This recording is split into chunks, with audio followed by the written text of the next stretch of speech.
নমস্কার বন্ধুরা, আদব বৌদির হেসেলে সবাইকে স্বাগত। আজ আমার রেসিপি চিংড়ি মোচা। এই রেসিপিটি আমি ঠাকুমার থেকে শিখেছিলাম। তাহলে দেখে নেওয়া যাক এই রেসিপিটি আমি কি করে বানিয়েছি। প্রথমেই আমি মোচা ছাড়িয়ে নেব, তারপর মোচা ছোট ছোট করে কেটে নেব।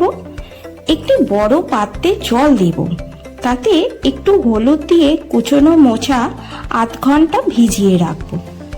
এতে মোচা কালো হবে না।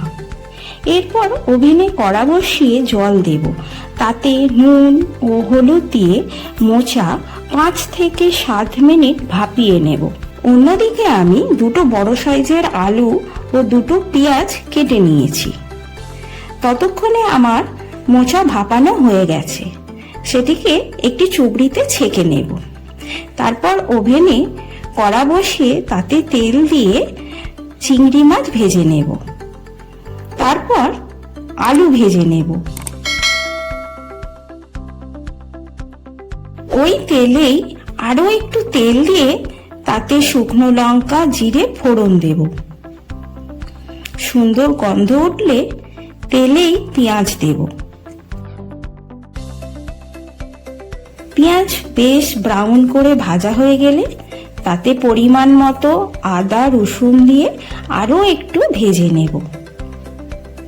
তারপর 1/2 চামচ ধনে গুঁড়ো, 1/2 চামচ জিরে গুঁড়ো, 1 চামচ হলুদ, 1 চামচ কাশ্মীরি লঙ্কার গুঁড়ো, 1 চামচ লাল লঙ্কার গুঁড়ো আর প্রয়োজন মতো নুন দিয়ে বেশ খানিকক্ষণ কষিয়ে নেব।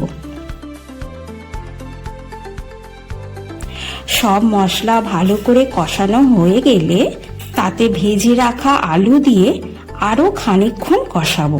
এরপর ভাপানো মোচা দিয়ে আরো একটু কুক করব।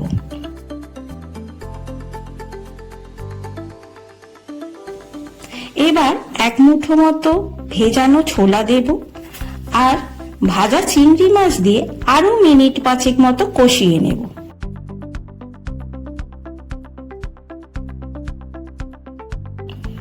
তারপর পরিমাণ মতো জল দিয়ে সেদ্ধ করে নেব। আলু সেদ্ধ হয়ে গেলে 1 চামচ চিনি, 1 চামচ ঘি, 1 চামচ গরম মশলা দিয়ে আরো একটু কুক করে নামিয়ে গরম গরম পরিবেশন করব। রেসিপিটি ভালো লাগলে অবশ্যই একটা লাইক করবেন। সবাই ভালো থাকবেন, সুস্থ থাকবেন। ভিডিওটি এতক্ষণ দেখার জন্য ধন্যবাদ।